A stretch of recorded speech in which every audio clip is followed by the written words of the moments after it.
Hello, I'm Dr. Stephen Hassan, the day before Thanksgiving 2024, and welcome to my live. We've been doing these the last few weeks, and people really love them. They love to interact with me. And so the plan is to keep doing these going forward. So I think everybody is exhausted and overloaded and anxious and worried. But we have an opportunity with Thanksgiving to kind of do a redo and a reboot. So I wanted to spend a lot of time today talking about my thoughts about interacting with your family and friends, especially those who have voted for MAGA, GOP, Donald Trump, but really for anyone that you've felt a discontinuation with in terms of your relationship. Perhaps some people are listening to this who support Donald Trump and are just checking me out. And that's great because I really want to do what I can to rebuild a faith and a trust and a relationship between fellow Americans and to do what I can to depolarize the rhetoric, the interactions. And all I can say is that because of my background being in the Moonies and my experience helping people get out of all types of authoritarian groups and making a living coaching family and friends on how to talk with their loved ones and friends to empower them to think for themselves, I have some thoughts that I'd like to share. So, with saying that, I'll start by just saying that the GOP has a supermajority. So I think if you're going to be interacting with family and friends, um, consider doing the unexpected, which is congratulate them on a win.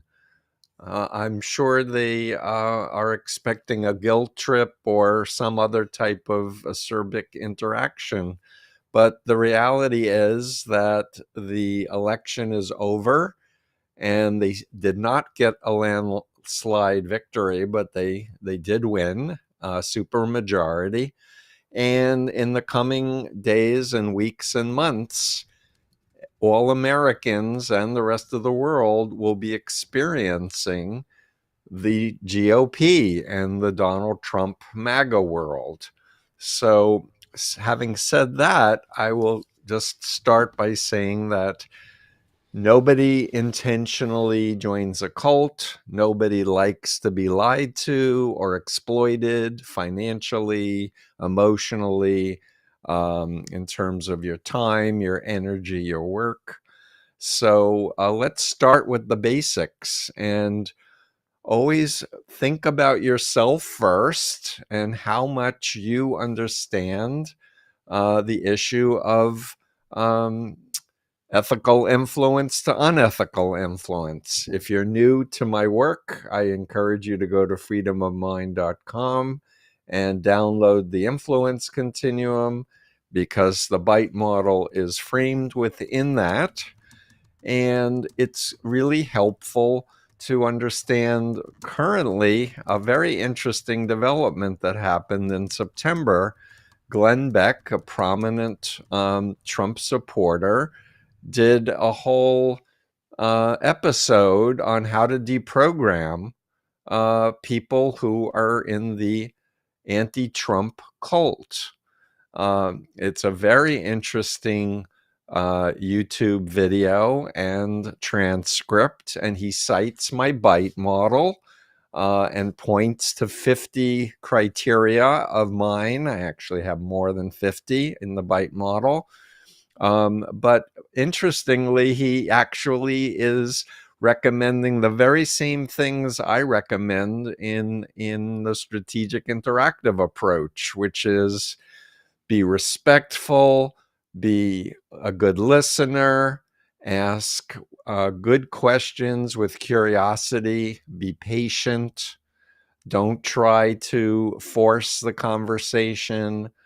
So for me, when I first read this and listened to the YouTube, I immediately did a YouTube video response to Glenn Beck, thanking him for sharing my model with his followers, and thanking him for encouraging people to reach out to the other side, which is for many of us who are very critical of Donald Trump and remain so, to help us get out of the cult that we've been brainwashed in. And for me, this is a really helpful frame. So I thanked him for sharing the model, and I thanked him for promoting the idea of a peaceful, respectful interaction. And so it's something that I really want to encourage my listeners to operate within, because I believe that there is authoritarianism on the left and the right. It's not a uniquely right-wing phenomenon. In fact, I've done blogs against China and communism and Trotskyism, and talk about how the issue for me is really one of human rights, and encouraging people to think for themselves and listen to their conscience. And so what I want to say to you all is start with educating yourself. And I have lots of materials on that. And I'm working on another resource, book and course for people to learn from. And start with understanding yourself and what's called self-regulation techniques. Because what happens often is people get triggered. Could be a word, could be an emotion, could be something where you start to feel your blood boiling. And what I want people to think about is, if you imagine a scale from 1 to 10, 10 being very resourceful and 1 being, losing it, going mad. When you're interacting with folks who have very different opinions and worldviews than you want to be operating in the 6, 7, 8, 9 region, not in the 1, 2, 3, 4 region. And you want to become very astute to understand that the fastest way to regulate your consciousness is through breathing. And when people are upset, they can tend to hold their breath. They can tend to breathe very quickly, which increases anxiety. And the fastest way to calm yourself down is to do a breath in of, let's say, count to 4, and an exhale that's 6 to 8. In other words, a longer exhale, because it's going to lower the anxiety. It's going to activate your parasympathetic nervous system, and it's going to help you regulate yourself. And remember, it's not a win-lose interaction ever. It's about building rapport and trust first and foremost. And if you had a long-term relationship with your brother, your sister, your uncle, your aunt, your mother, whomever, I want you to visualize an earlier time when you were close, when things were really good together. And I want to encourage you to use that as a default in your mind, because that's who you want to have in the future. Someone that you feel close with, someone that you trust. And what is going to be necessary to rebuild the relationship and trust may require flexibility, like apologizing if they felt offended or hurt, or if you blocked them or muted them or whatever. So the thing is, for me, is I'm always wanting to feel good rapport and trust with whomever I'm talking with. I'm always looking for common ground. And if you know somebody historically, just love their beingness, and not focus on behaviors that they've been engaging in and such. And think ahead to the future, because I predict that many millions of people who voted for Donald Trump and the GOP are going to get very disillusioned and upset by what they experience happening by the incoming administration. So, small example, a friend of mine's brother, when they were interacting, said he didn't believe that Donald Trump would be instituting Project 2025. He just didn't believe it. But we now have seen that J.D. Vance introduced a bill with a letter of support from the Heritage Foundation for instituting essentially Project 2025. And again, depending on who your relative is or who your friend is, you don't want to share information that they're not interested in. You want to share information they're interested in.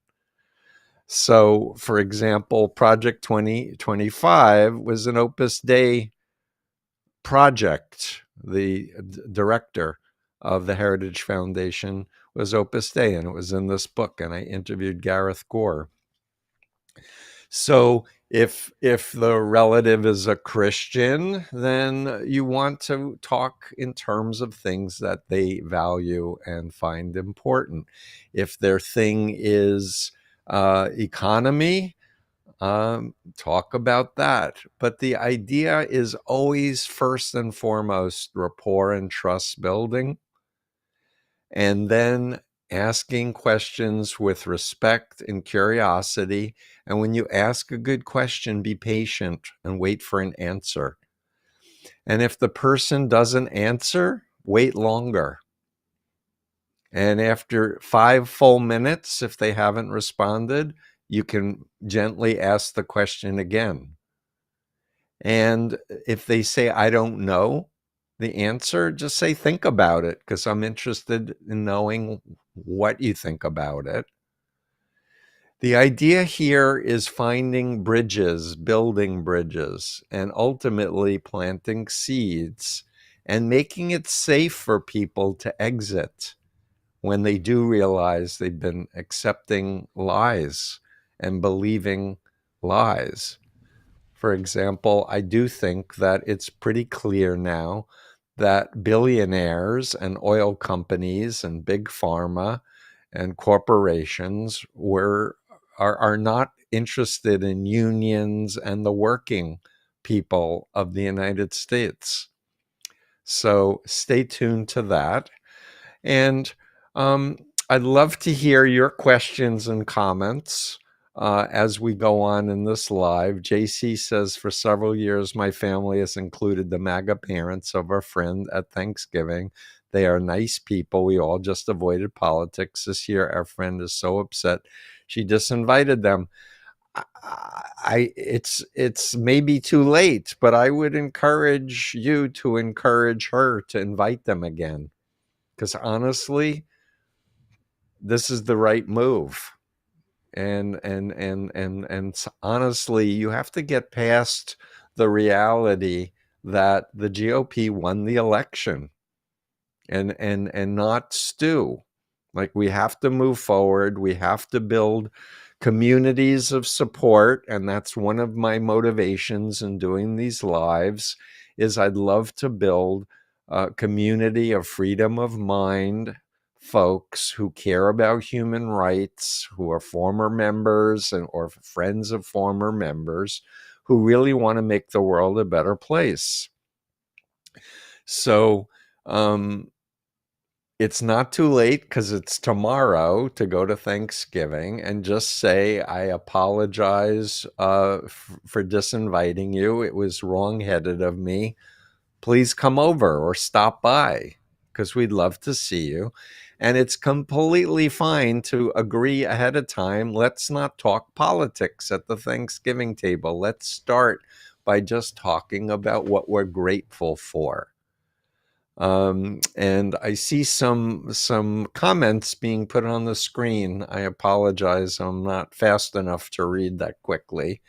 But maybe they can get put back up on the screen again. But what I want to convey is that in the end, Axtar said, for anti-authoritarians, becoming the authority must be confusing. Well, it's interesting you use the word confusing, because when one is studying mind control and brainwashing, the first step to gaining control of someone's mind is confusing them and disorienting them. And that's why it's really important to encourage people to take timeouts from their media, to engage with real life people. Jay is saying, my approach is going to be taking full responsibility for the person I became that allowed me to follow Trump, never mentioning him until I address everything I had wrong. Maybe that will help someone. And for those of us who, did believe that democracy was satanic, as I did in the Moonies, and that we needed a theocracy, and I supported Nixon, I did make an effort to reach out to individuals and apologize and say that I honestly believed what I believed. And now I'm realizing that I had been lied to and my brain had been hacked. Hex writes, how do I react to things my family say that trigger me so hard? They repeat lies like anti-vaccine BS and QAnon conspiracies that cause real harm. I admit I get emotional and want to yell. So the first step is always understanding what a trigger is. A trigger is a cue that gives a reaction. And if you know that you don't want to react that way, what I recommend is practice. You can visualize them saying the triggering thing and practice breathing and staying anchored in your body, understanding that they believed these indoctrinated lies. And they may try to make you believe it. And you can say, I hear you loud and clear. You believe X, Y, and Z. I don't believe that, but nevertheless, you're my family, you're my friend. And if you're open to it, we can discuss point by point, probably not at Thanksgiving, but we can go back and forth to figure out what's true and what's reality, because the truth should stand up to scrutiny. Cami writes, Unaria student from TikTok, it's funny how Trumpers say they're for freedom, but therefore Christian nationalism. Yes, it is very confusing. And my experience is that people are mirroring or parroting what they hear on social media or what they hear on Fox News. But when you ask them what their understanding is, they really don't have any depth. It's more like they're just repeating with certainty what they heard. And so, again, it's an issue of, I always tell people that I'm working with, hey, convince me Scientology is great and I'll join it. I'm open-minded, please. But you have to present facts in a way that makes sense to me. And I'm willing to change my mind. Are you willing to change my mind? PMFG says, how can we effectively show curiosity and compassion towards people that are avoiding communication because of their perception of political differences? You start by saying, especially if you knew the person before, you start by saying, hey, we used to be close. What can I say or what can I do to start a new chapter in our relationship where we can be close again? Tell me. And this is something that I teach all of my clients, that the art of communication is really being able to put yourself in the other person's shoes and asking them to please teach you how to say things in a way that will work for them. And that doesn't mean saying what they want to hear in the sense of content, like somebody wanting me to say that Donald Trump is a fine, upstanding citizen, which I could never say with good conscience. But I can say, I hear you that you believe he's a good person and a trustworthy leader. Oh, I see. Apricot dog. NAR is the real problem. I refuse to reframe them as Christians because they bear very little resemblance to traditional values. Yes, apricot dog. So NAR stands for New Apostolic Reformation. And I write about them in the Cult of Trump book as the largest group of cult members in the Cult of Trump. These are people who have a man or woman who claim to be an apostle or a prophet, who speaks to God, who claims they can cast out demons and do faith healing. But they do bite model of authoritarian control techniques to control. And so it's the same thing that I talk about in my Freedom of Mind book. The strategy of talking to NAR people is to say, first of all, if they joined an NAR church, find out or go back to who they were before and have them walk you through how they came to believe that this was a Christian, church, and ask them, who do they value more, Jesus or their prophet or apostle? Do they read their Bible, or do they just go to services and believe the prophet? So it depends on the person, the angle with NAR groups. But as a generalization, what doesn't work is attacking the leader, the doctrine, or the policy head on. What does work is talking about other case examples. And what I've found to be the most effective is talking about Chinese communist brainwashing techniques and pimps and traffickers. For some people, they may have seen a documentary on Scientology. There's a recent 4-part documentary on HBO Max on a Kundalini yoga cult. That docuseries is called Breath of Fire. And I interview a former 17-year member on this week's podcast, in fact, Peter Blatchley. But the point is, educate yourself about the phenomenon and learn the communication techniques. And trust me, it's trial and error. You do it over and over, you get better and better. And if you're walking down the street and you see 2 Jehovah's Witnesses with a signboard and you have 15 minutes, go over and talk with them. Be friendly, smile, ask them their names, ask them how long they've been in, were they born in it, and ask them what they think about, pick a topic. And because there are so many former Jehovah's Witnesses out now. It's very fascinating. Jennifer Norris asks, why are so many people okay with anything Trump wants to do, no matter what the consequences? My experience is that if you're in an NAR, for example, and your prophet tells you that Trump won the 2020 election, then you believe that Trump won the 2020 election. And if you're told that all the news is fake, that says anything but the conclusion of your leader of the authoritarian group, you do thought stopping, or the phobias that were put in your mind are activated, so you can't consider it. And that's what I'm saying. You need to learn about cult mind control, and it's learnable. Trust me.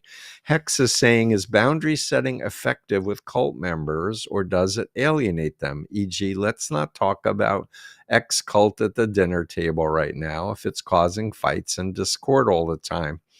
So, yes, what I would recommend is talk ahead of time and ask people, how would you feel if this Thanksgiving we just focus on things we're grateful for and we all agree not to bring up anything political? And if you want to talk politically, let's make another date and time to talk about political stuff. It's always more effective to ask a question than to tell people what you want or what you think. It's just better. Xtar Neon Raven said, I talked to someone who had lived in the Soviet Union. I was amazed at his perspective and how much we were alike. Yes. And this is another talking point that I would like people to explore, maybe not at the Thanksgiving table, but in the near future, especially if you know the person really well. What do they think of Vladimir Putin? Do they think that he's a good guy, or do they think he's a dictator?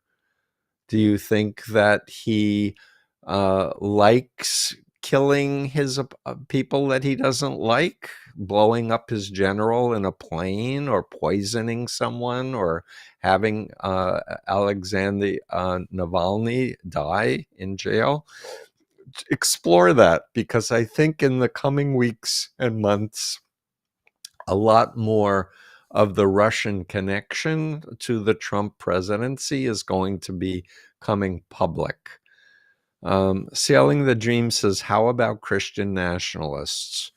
Well, I interviewed Amanda Tyler, who has a new book, How to End Christian Nationalists. She's a Baptist lawyer. She believes in God. She believes in Jesus and the Bible, but believes that America is founded on a separation of church and state.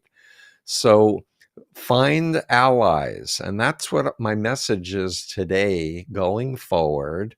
Have hope and connect with communities of people that you can relate to and identify with, because in the end, we're going to need to work together to rebuild any hope of democracy in the United States.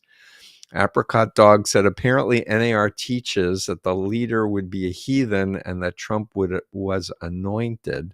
To defy Trump is to defy God. So my question, how do you separate Trump from God? For me, I would reframe the question in terms of who are you speaking with, and how is your relationship temperature, and what are the stepping stones to get to that point of questioning whether a person is God or not.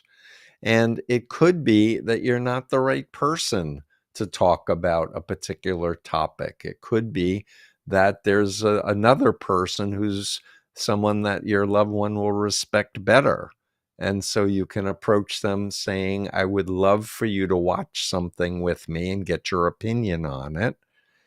And I think Christians who know the Bible really well and who are believers are probably some of the most effective folks to talk to others who are Christian nationalists. Xstar says, thank you, Dr. Hassan, for unique and valuable perspective. I've been trying to learn about information warfare. Yes, we are in World War III, in my professional opinion. It's known as information warfare, memetic warfare.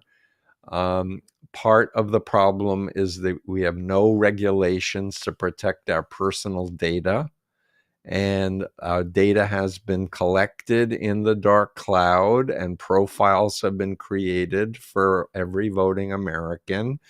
And there are algorithms by whatever whoever is up there, whether it's Russia or it's Christian nationalists or it's neo-Nazis or whatever who are buying this information.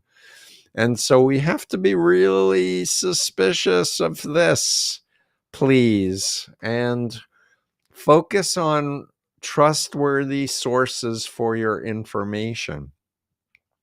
There's a resource I'd like to share that I learned about last week called ground.news.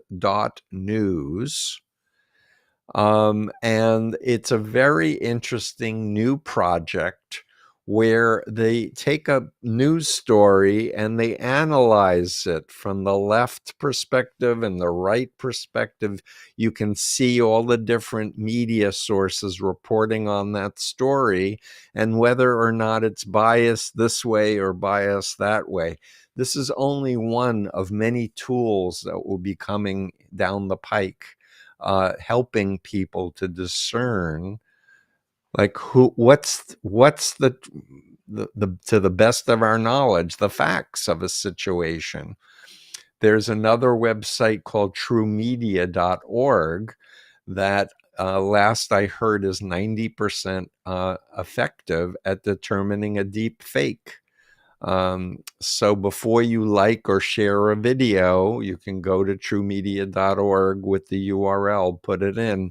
And if it's a deep fake, don't share it. Don't believe it. PMFG says, is it effective to identify non-political subjects in response to radicalized family members viewing the same neutral subjects as being political? I'm not sure what you're referring to, but the bottom line is if you're alert, you can know if you're raising a question about something, if people are responsive or they get defensive or they feel attacked. And you always want them to feel rapport and trust. So I often will ask somebody, would it be okay if I ask you a question about X? And they may say not now, or they may say sure. And then you ask, can you ask Steve to thank Rick for the rose on TikTok? Yes, thank you, Rick, for the rose on TikTok. And Cami is helping live stream this on TikTok. And we're trying to figure out how to get this streamed onto LinkedIn and everywhere else. Hex says, yes, right person is definitely so relevant. In the Waco documentary, they showed the negotiator getting a right-winger to connect with a right-winger instead of him, the FBI agent. Yeah, that's an interesting point. I've done a lot with the Waco situation because I was trying to help. I've since met the two top FBI negotiators who, after the fact, read my books. I actually interviewed Gary Nesner, the top guy, and they said, we wish we had talked to you and consulted with you. Instead, we relied on religion professors from Baylor. And I was saying at the time, get a woman. David Koresh loved women. Get a woman negotiator. And I had the number 2 person's sister on the phone with me daily, and she wanted to talk to her brother, and the FBI would not allow her to interact with her own brother, which was just stupid strategy. There was so many things. I actually gave a lecture at Harvard on what the FBI did wrong and what they should have done. And it's on my YouTube channel if you're interested in that. Ray Zeist, libertarian, says, as a cult expert, when you engage in political discussions with people who call themselves leftists, do you not get indicators that ideology is a cult? Sure. I want to repeat. There are authoritarians on the left and the right.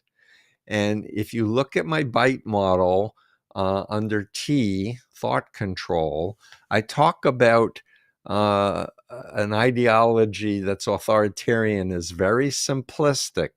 It's us versus them, black and white, good versus evil. And there's no nuance. It's all or nothing. You're part of us, then you're good. If you're opposed to us, you're evil. And I just don't look at humanity that way. I just see humans trying to do the best they can with the information and experiences that they have. And I want to do a shout out for Adam Grant. He's an organizational psychologist at the Wharton School, has a great TED podcast. He wrote a book called Think Again. And I love this book. I've recommended it numerous times. And he says in the book that people grow, and it's a sign of maturity that you change your mind. And separate your ego from your beliefs. Just pursue what's true. And this is the best part of the scientific method, is that nobody looks at information as the truth with a capital T. They look at things in a hypothesis, and they do tests to see whether or not the hypothesis can be validated or not. And there's a community of other scientists that will double check your results. So the idea of how civilization has advanced so much is through cooperation and sharing information together, not calling people names and yelling at people and seeing them as evil and the enemy. Jay says, we agree. This holiday season will be a very important challenge for us. They have won for the moment. The current admin isn't fighting it. Good for us. It provides a great opportunity to reset. To be honest, Jay, we have no choice but to move forward and rebuild. And frankly, the system has been so corrupted with big money and dark money. The Supreme Court has been hacked to the point of giving immunity to Donald Trump.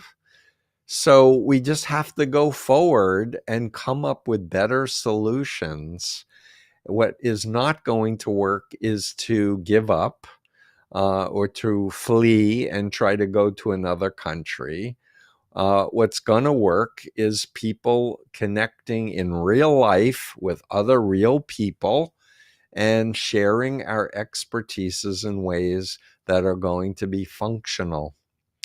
And all I can say is thank you, Jay, for being willing to speak out as someone who had believed in QAnon and had believed in Trump. There are many, many people who have left QAnon who realize it's a psyop. I actually did a bite model analysis of QAnon. Most recently, RFK was quoted in a Rolling Stone article as having funded the pandemic video and the anti-vax video. And what can I say? I was vaccinated. I trust the medical establishment, in particular, a personal friend who is at Children's Hospital who said, I've looked at the data, the vaccines are safe, and I'm going to get the vaccine and give them to my kids. And that's enough for me. And knock on wood, I'm doing okay. What I can say is there's an assault on science. We see in Florida they're removing social science curriculum, which is absurd, along with banning books, which is absurd. And by the way, if you haven't gotten my books yet, I do have a question whether or not they're going to be banned. You may want to consider getting a hold of a copy or two, donating it to your local library, or just storing it. Because if you're an authoritarian wanting to mind control people, you want to control information. And you want to keep people from reading things that are going to empower them to disagree with you. And that's why I think I've been kept off the major TV shows and platforms for the last few years, because I'm calling out bad actors on the left and the right. I am a forensic expert, which means that I'm being asked to give my opinion in a factual, unbiased way based on my understanding and the information and facts that I have on a particular case. And so think about the future in a positive way, because human beings need hope. And I definitely recommend, if you like music, hear music, listen to music. If you like to dance, dance. If you like babies, play with babies. If you like dogs and cats and other animals, like, do things that give you the feeling that, you're human and that it's good to be alive. For me, I love listening to live music. I love, dancing. I love being with people that I care about and knowing that we're together. And I'm looking forward to dinner with my family tomorrow. Jay says again, not sure if it's because we both survived a cult, but when I get to thinking what would have worked on me every time I search online about it, you come up. So thankfully to have found you. Well, I'm grateful to you for sharing. And to be honest, I keep getting emails from people that I've helped over the decades. I got one yesterday from someone on LinkedIn that I helped, who was in the Jehovah's Witnesses. Apparently 35 years ago we met in Manhattan Beach, and with Randy Waters, who was a former Bethel elder, who contacted me when he read Combating Cult Mind Control. And he wanted to know why I didn't mention the Jehovah's Witnesses. And I said to him, why should I have mentioned them? He said, I underlined your whole book. You could have written it about the JWs. And I said, teach me, Randy. He said, come to Manhattan Beach and I have a group of ex-members and we'll teach you. And we did. And this man just emailed me out of the blue thanking me. But I love to learn. I'm open to learning. And I wish I had more time, because people are constantly saying, what about this group? Do you know anything about that fellow and whatever? And that's why I think it's going to be really valuable to build a freedom of mind community of trustworthy people who want to protect other people and share their expertise. Ray Z says, as a follow-up, can you recommend any materials that would educate me on how to help people break free from cults? Honestly, Combating Cult Mind Control over my shoulder, and then Freedom of Mind is the book that I did explicitly on how to talk to your family member and friend. And then read The Cult of Trump, because I do think that it's been completely validated over the years. This latest re-release has a foreword from George Conway. And consider joining my Substack and looking at my videos, because I'm constantly putting out really interesting interviews, often with new authors. I did one with Harvard MIT humanist chaplain Greg Epstein on this fine book on how tech billionaires have created the most powerful religion in the world, with their beliefs in long-termism and transhumanism and such. And next week, I have an interesting interview with a 40-year friend of mine, an ex-member of 3HO, who's an expert on nutraceuticals and psychedelics, Chris Killam. So that'll be coming out next Monday. Xtar says, part of psychological warfare is pushing people to the extreme, both the left and the right, and all things that divide us. Exactly correct. The idea is to create chaos. The idea is to create polarization. And all you need to come back to is human rights. The right of a person to have their conscience, to be themselves, to be in the here and now, to be in their body, um, uh, have the right to read what they want to read and talk to who they want to talk to. Ron Gravel says, I believe that this year the Russians, Chinese, with a huge assist from Elon Musk, perfected targeted disinformation and were able to micro-target and bombard low information voters. I agree with you.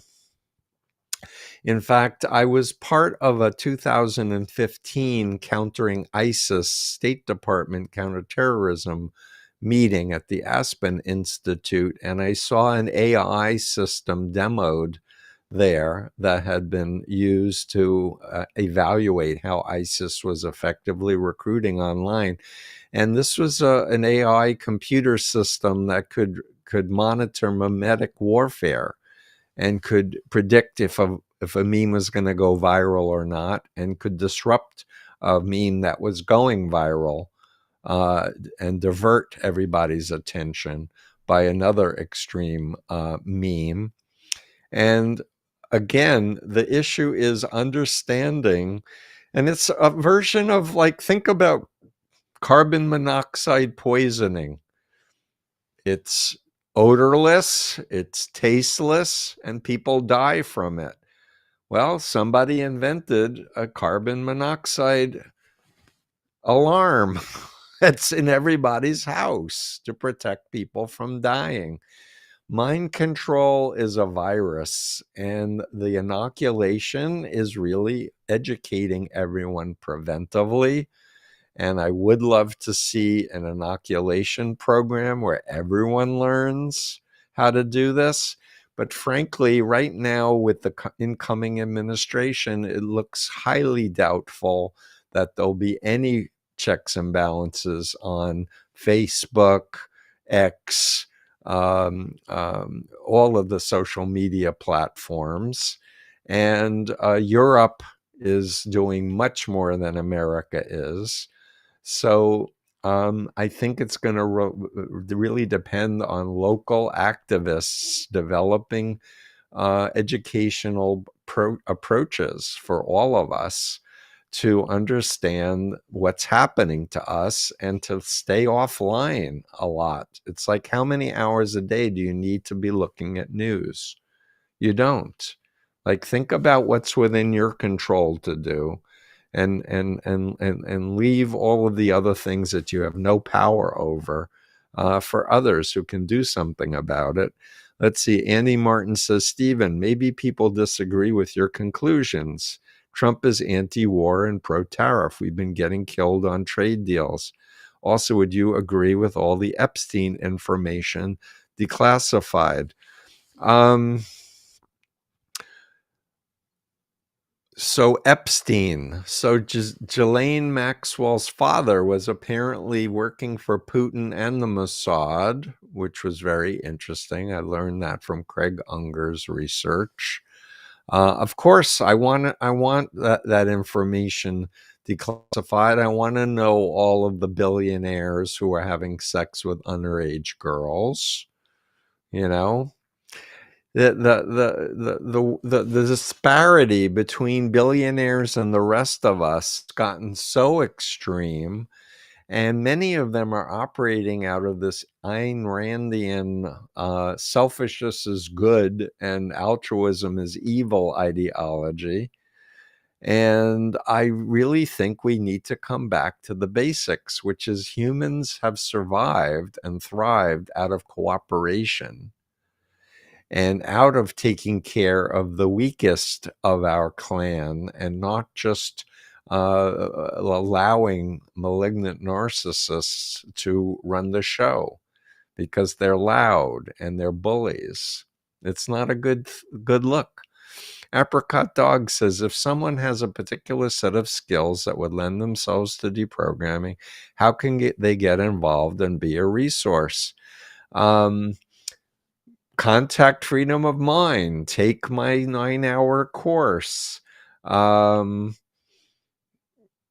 Let's gather information on specific cult groups and put them in secure locations. Cami says, Kelly on TikTok says, I found the bite model and it helped me get out of Mormonism. I'm so happy, Kelly. Thank you. I I was out in Utah with John Dolin, who does Mormon Stories podcast last year, and the man sat me down for 3.5 hour interviews.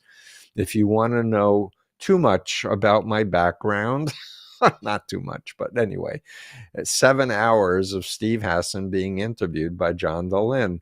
We also did an 8-hour workshop for 150 ex-Mormons while I was out in Utah, and those videos are up on my courses as well. Andy Martin says, Stephen, and MAGA, and I love your work. I never knew what the Moonies were. That dreadful. So the Moonies, it turns out, have been the Center for Climate Science Denial for 50 years, according to David Lipsky, who wrote a book on climate science denial.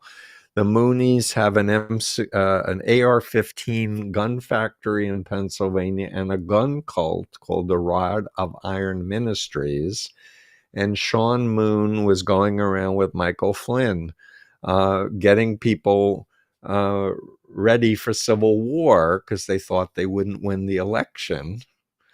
So the Moonies, and I should say Mrs. Moon gave Donald Trump $2.5 million a few weeks after January 6th to endorse them.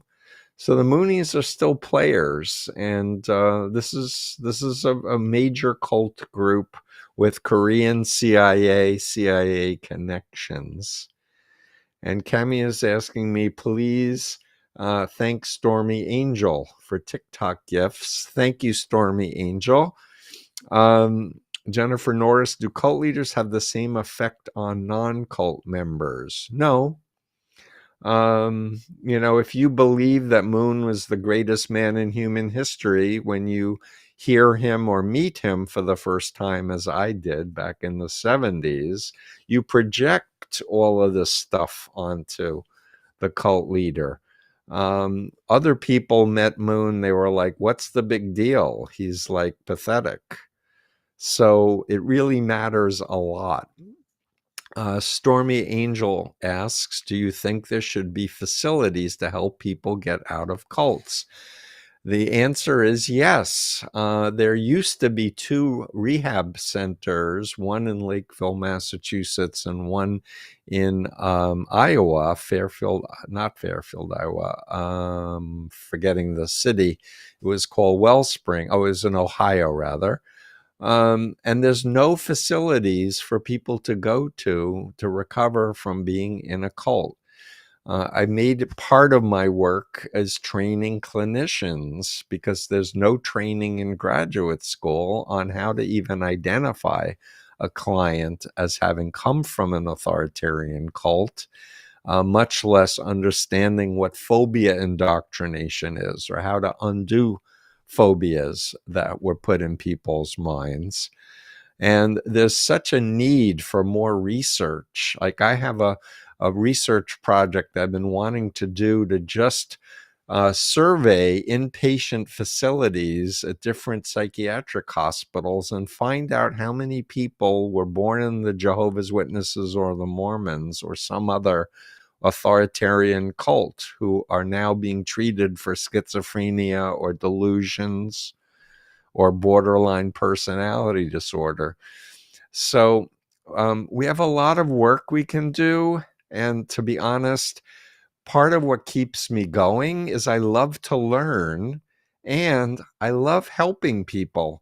It's a charge for me to be able to help people. It keeps me going. So for those of you who email me and thank me, it really helps. Please continue to do that. And I'd love to have more resources so that I can have a longer reach. for my content so that I can develop more courses and programs for folks, because I'm not getting any younger. I'm getting the 5-minute alert. PMFG says, how does this, the time goes so fast when I'm doing this. How does early education experience have an effect that can cause authoritarian obedience, such as what happens in the control of boarding school environments, as in being depicted in a new documentary? Oh, um, yes, yes, and yes. I mean, I really want people to take the time to study this and what would be healthy education, what's unhealthy education. And the best part of education is inculcating in people a love of learning and questioning authority and questioning theories that they're being taught, and studying history and studying science and mathematics. And any education that doesn't have history, that doesn't teach philosophy, how to think analytically, um, um, um, is really problematic. Um, Authoritarians want to keep people ignorant. It makes it easier for them to control. On TikTok, Black Moon Taylor asks, how can individuals cope with knowing their former cult still exists and is recruiting? Well, my former cult is still out there and recruiting, but I take every opportunity to tell people about the cult and all the different names they go by. And a lot of people choose not to be activists, and organize ex-members and fill out the bite model as it applies to their group. But that's what I'm calling for. I'm saying there are tens of millions of us former members. Let's destigmatize the fact that you don't have to be stupid or uneducated or from a bad family to have your mind hacked. And there's life after cult. And there's so many people who are now very successful, high profile, and they've never told anyone their cult story. If you're listening to this and you're an influencer and you'd like to come on a future live with me here, I was told to consider asking more people to come on with me, which I would love to do. Apricot Dog, do you talk about phobia indoctrination in any of your books? Chapter 10 of Freedom of Mind is my 3-step phobia intervention. So the answer is yes. Please open Freedom of Mind, if you have it, to chapter 10 and check it out. And I see we're already at 4. I can't believe how fast today's live went. If you like it, we're going to be posting the videos, and share it on your social media. And I want to thank all the folks who've done donations on TikTok. This is the first time I'm doing a live on TikTok. I've been very negative on TikTok, I have to confess, but my marketing folks are like, you got to be on TikTok, Steve. And I know that my bite model was mentioned over 2 or 3 million times on TikTok, at least a few years ago. So I want to thank everyone. Happy Thanksgiving. Think about gratefulness. Like, what are you grateful for? And share it with your loved ones and say you want to go forward with rebuilding your relationship and spending more time together and lifting each other up. And stay in touch with Freedom of Mind. Take care.